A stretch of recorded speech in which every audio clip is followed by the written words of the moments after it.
bahaguruke hano dusome ijambo ry'Imana ryo kubakira mu butumwa bwiza bwa Yesu Kristo uko bwanditswe na Matayo mu gice ca 3 ku murongo w'11.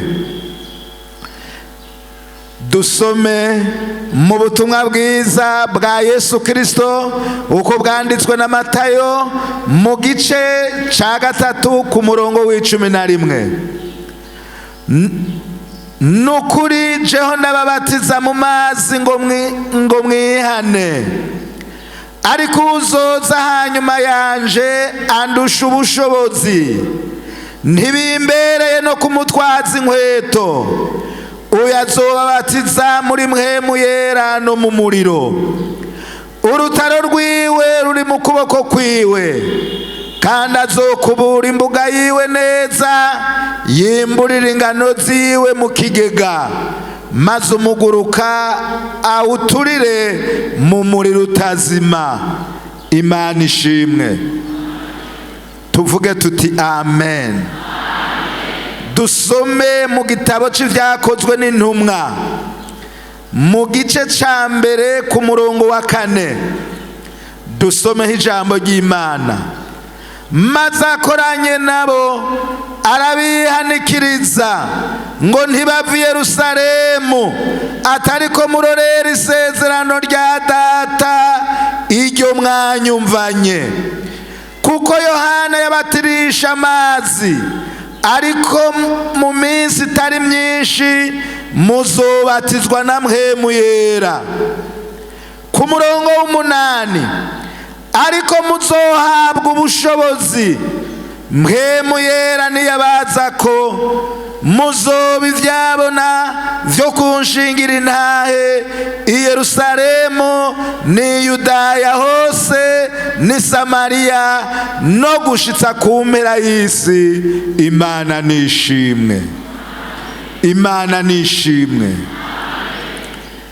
Aha n'amajambo twasomye hano yavuzwe na Yohana umubatizi. Yohana aravuga ngo jeho ndababatiza mu mazi ngo mwihane ibyaha, kuko yari yaje azanye umubatizo wo kubatiza mu mazi menshi kwibiza. Arababwira ngo ndababatiza mu mazi ngo mwihane ibyaha, yamara uzoza inyuma yanje andusha ubushobozi, ntibimbereye no gupfundura utugozi tw'ibirato vyiwe. Uwo azobabatiza muri mpwemu yera no mu muriro. Bene data, ntimurangirije aha, yamara hari uwundi mubatizo wa mpwemu yera. Uwo mubatizo wa mpwemu yera rero muwuronka cagihe mwitwararitse ijambo ry'Imana, cagihe mwitwararitse ivyagezwe vy'Imana, nuba buguruye umutima kuko bamaze kwihana aho mpwemu yera ariyo. Ariko ni ikimenyetso gusa gisigaye.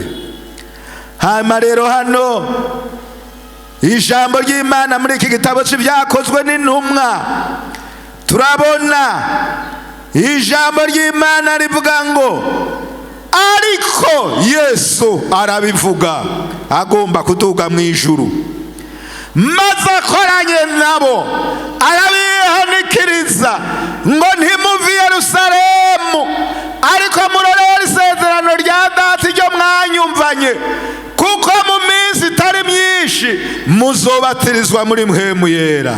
Mwebwe mubatijwe ntimuve ku mavi, ntimuve ku masengesho, ariko mugume ku mavi kugira ngo mubatizwe na mpwemu yera, kuko mpwemu yera niwe azoduterura adujane hariya mu bwami bwo mu ijuru. Imana ishimwe. Imana ishimwe.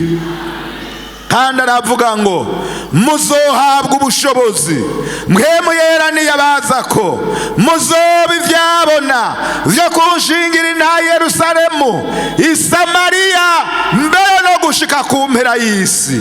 Bigombye kuvuga iki? Ngo murose mpwemu yera muca mubi ivyabona vyo gushinga intahe hariya mu mihana, hariya mu bisagara muherereye, hariya niho muba, hariya hantu Imana yabahamagaye ibakura. Imana irakeneye kuzanayo abandi baza hano kuri Yesu. Maze rero Bibiliya, ijambo ry'Imana rivuga ngo abavanaho abashitsi harabana ni Betaniya, aterura amaboko arabahezagira. Haleluya. Tugomba rero tubasengere, tubasabire umuhezagiro w'Imana. Mushike hano tubasengere, Imana ibahezagire, Imana ibahezagire. Mushike hano tubasengere Imana, mushike hano tubasengere Imana. Muze mushike hano tubasengere Imana. Muduge hano tubasengere Imana. Muduge hano hejuru tubasengere Imana. Muduge tubasengere Imana. Nje nsaba uyu mukozi w'Imana ukumugarashike hano asenga Imana. Tumurungikane ibisabisho byacu twebwe twese, abasengere kugira ngo mpwemu yera bururukireko, mpwemu yera wo kubagendesha, mpwemu yera wo kubavugisha, mpwemu yera wo kubaririmbisha. Mugororoke, mupfukamye mugororotse, mupfukamye mugororotse, mupfukame mugororotse. Nuko mwigize hariya, mugende hariya, bereke pastori hariya, mwigize hirya kunzu kugira ngo bashike hariya.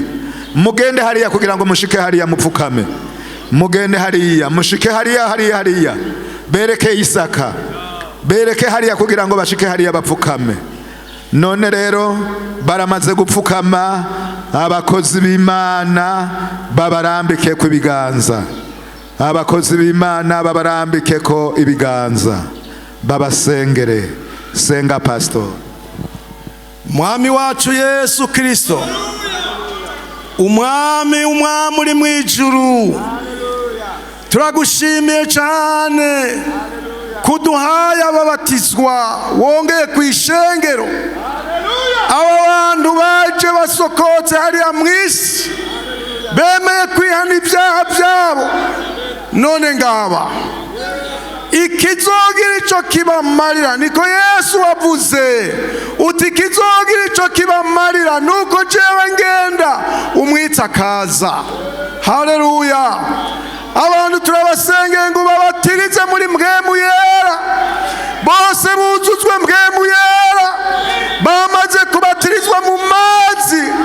Ariko none turagusabye ngo bose babatirize muri mpwemu yera, niho bazoshobora kugenda muri iyi si, niho bazoshobora kuyaga n'Imana, niho bazoshobora gukwirikira ivy'ishengero, niho bazokumvira intumwa, bakumvira abakozi b'Imana, niho bazokumva ijwi ry'Imana, niho bazokumva umuhamagaro wo kugukorera, kandi niho bazoshobora kugwana intambara bakayinesha. Turabasengeye ngo bose ubabatirize, niwe ubatiza muri mpwemu yera. None aba bose nubabatirize muri mpwemu yera. Turizeye ko wugurura imitima yabo, kandi nabakuguruka ubushobozi bukava mu ijuru bukabururukirako, kumwe nawe wavuye mu mazi, mpwemu yera akaza kuri wewe, bikaboneka, bakabona yuko mpwemu yera aje akakugumako.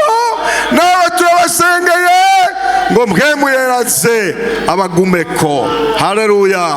Urakoze cyane ko bose ubabatirije kandi kubujuje ubushobozi bwa mpwemu yera. Dusabye mu izina ry'umwami wacu Yesu Kristo. Amen. Musubiraho mwari muri, muhaguruke musubiraho mwari muri. Imana ibahezagire.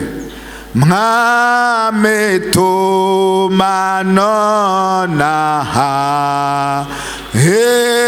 inkome zizamwemo umubatizo n'uyo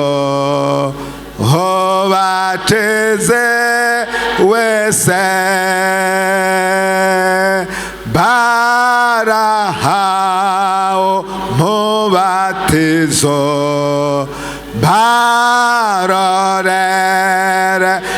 barorereyo kuko bari biteguye. hacaremwo mwametoma nonaha inkomezi zamwemo umubatizo n'uyo